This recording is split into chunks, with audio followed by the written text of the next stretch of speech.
And we're back. Action about to resume in the first one-day international at the Providence venue here in Guyana. Not too far away. A quick look at the pitch shows that there is a very heavy covering of grass on it. But also there are quite a few cracks, which suggests that it's pretty dry. The surface is firm, it's hard, but it seems to lack the body of a pitch that's going to bounce with any great degree or have a lot of pace. But this covering of grass could promote a little seam movement. The pitch itself, I think, is going to remain good for batting throughout the day. There will be some turn, but it'll be slow turn. It'll hold up throughout, and the fact that it's dry suggests to me that it's going to be pretty even in bounce, not a lot of pace, good for batting, and the bowlers, apart from when the ball is new, are going to struggle for a bit to get anything out of this pitch. Be an interesting day. It's a big field. Very big field. I think a lot of runs are going to be scored square of the wicket because of the lack of pace in this pitch. We'll have to wait and see, and hope also that we get good weather. Yeah, it seems good for the moment, but there's some dark clouds just coming around from the east there. We hope that it doesn't bring anything too torrential here. I've got the captains with me, Misbah-ul Haq, Pakistan's captain, Dwayne Bravo, the West Indies captain, and David Boone, the match referee. Who's got the coin? Dwayne, you have. Let's give it a go. Tail. Tail is the call, I think it is. It's ahead, so the West Indies have won the toss. Dwayne, please, this way. What is your decision? We're going to bowl first. It's been a while since international cricket I play here at the stadium.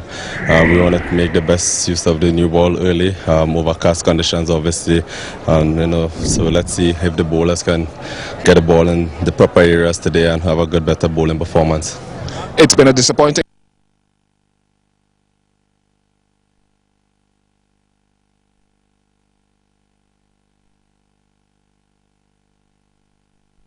In last minute in the last game in Trinidad and did very well, so unfortunately Devon Smith missed out as the batter, and also Tino Best, Jason Holder is going to play. The squad remained the same, and basically you try to keep the squad as much as possible, so therefore guys get a good opportunity to play and be a part of the team, and so that therefore we can string some good team performances and hopefully win some game.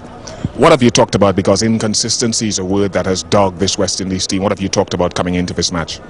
Just to remind the guys about the good things that they do over the years, and for us not to try to get too down on ourselves. Obviously we started well in the Tri-Nation series but finished badly, but this is a whole new series and it's an opportunity for us to redeem ourselves and come and string some good performances. It's a longer series, so therefore it's more opportunities, so I'm really excited and looking forward to it and looking forward for a good start.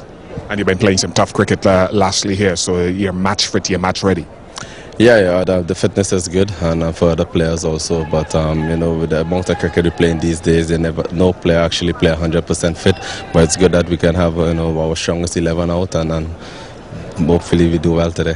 Go well, Dwayne. Thank you. Misbah, how does it sit with you having to get your things ready on this first up? Yeah, it's not pretty. We are not pretty much sure about this pitch, but probably we were planning to bowl first because of the weather. You don't know what's going on today, and we feel that it might a little bit slow in the start. It might seem a little bit. So, but I think if you can just survive for first 10-15 overs, then it's really good to have a good total. Are you guys ready for this since the Champions Trophy? How much cricket have you been playing? What's your preparation been like? There was no cricket going on actually. Guys were training and just doing their own practices. We haven't played any cricket. I think it was a good time off for the guys to just get fresh after disappointing Champions Trophy, and looking forward for this series. And from a batting perspective, I think that has probably been the most disappointing aspect of Pakistan's cricket. How are you planning to rectify that? Yeah, it's only you can just go and just take more responsibility as a batting unit. That's how you can just improve your performances. A few changes in the side. So we're looking forward to just put a good show. Identify those changes. What's your squad for today like? Somar Akmal is back as a wicketkeeper batsman. Shahid Afridi is back. So a little bit of aggression down the order. So we're looking forward by a good contribution from them. All right, all the very best. Thank you. All right, there we have it, just reconfirming as Misbah walks across our shot here that the toss was won by the West Indies. They'll be bowling first. Doesn't matter, we can't miss you, Bish, because you're a 7-footer like Irfan. That is the Pakistan squad. Then Nasir Jamshed and Ahmed Shahzad. Now Ahmed Shahzad makes another comeback at that number 2 position. He could be good for Pakistan because he'll provide a bit of aggression and stability.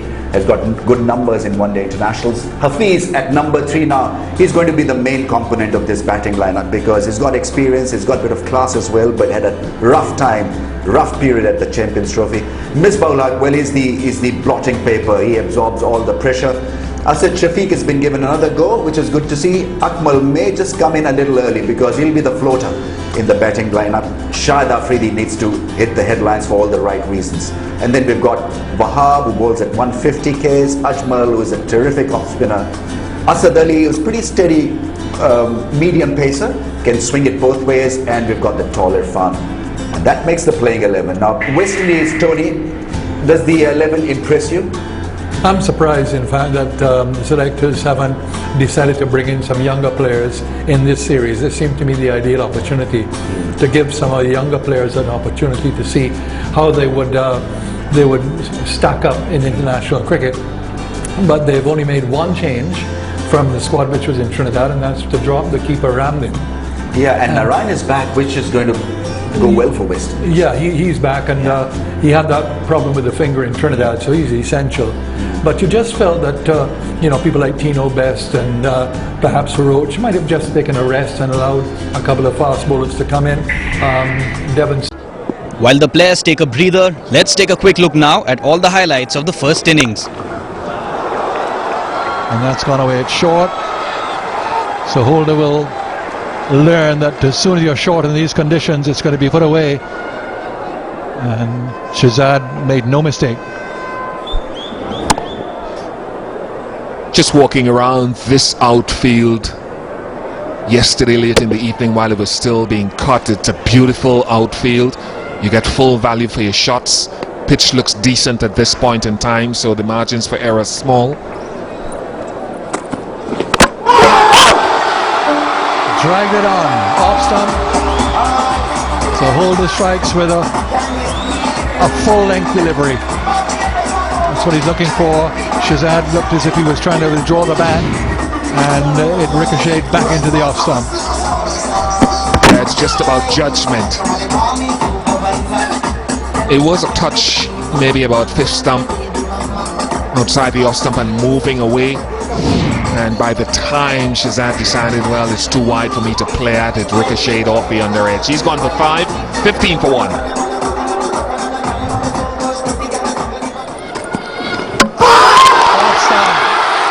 No shot from the batsman.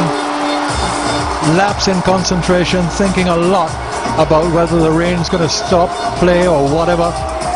You could see that Hafiz was not focused on what was his job, and the off stump ripped out by a ball which came back this time. In contrast to the ones he had going away, excellent delivery from Holder. He's got both, and Pakistan are 18 for 2.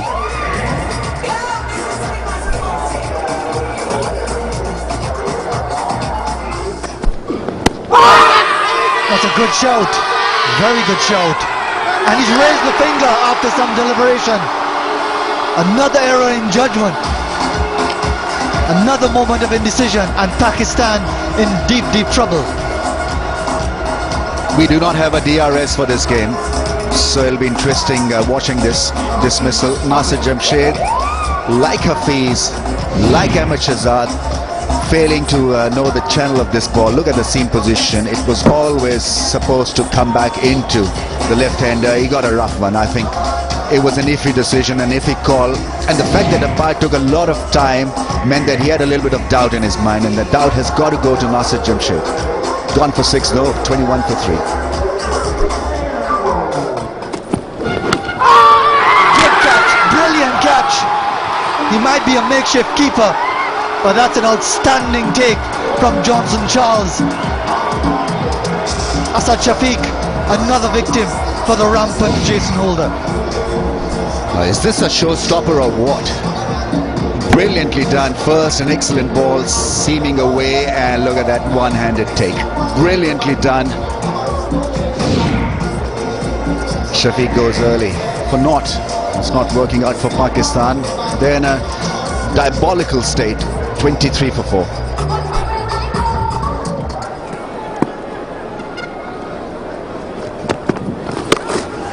That's a very good shot.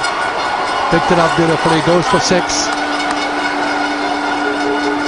So after a long period without a run of 2 and a 6, 33 for 4.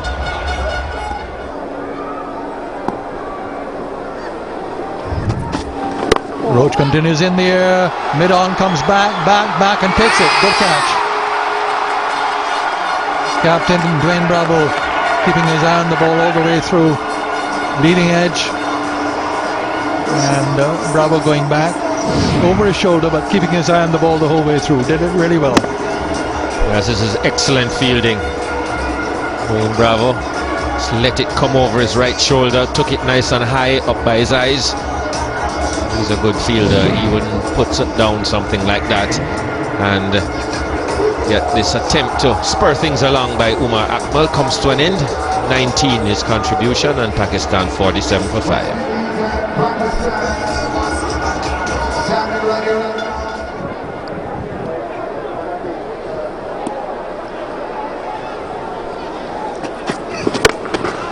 There he goes. That is typical. That is Shahid Afridi. That's boom boom. Under it, and a straight hit off a bowler of Roach's pace. Really well dispatched.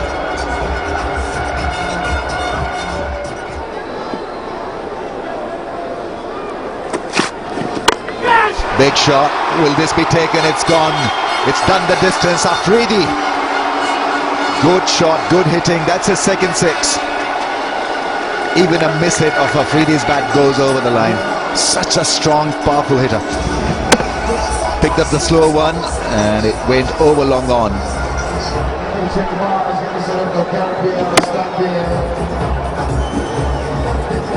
Like the finish, the flourish from Afridi. There he goes. A lot of bottom hand involved.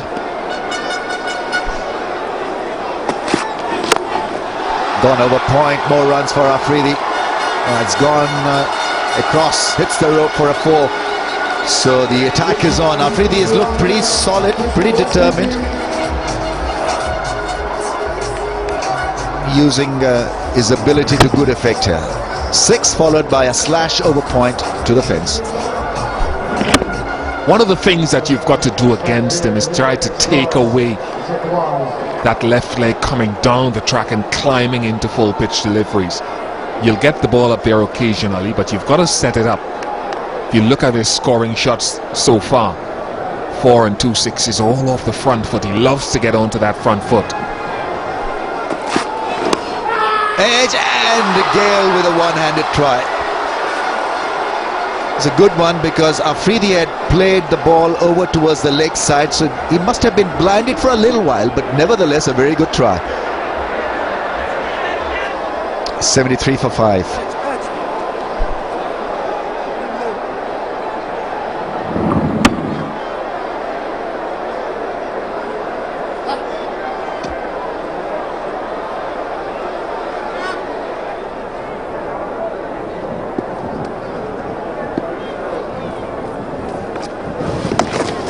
There's a reverse flick from Misbah. He plays it so well. So confident when he hits the ball like that. Found the placement to his liking, even though the man in the slip, Bravo, was looking to block it. Nice roll of the wrist and avoided the man at point. Bravo was on the move in the slips, but couldn't do anything about it. Placement was so good. Big shot, big strike. Afridi has gone flat, and 6. Great blow. This is good batting.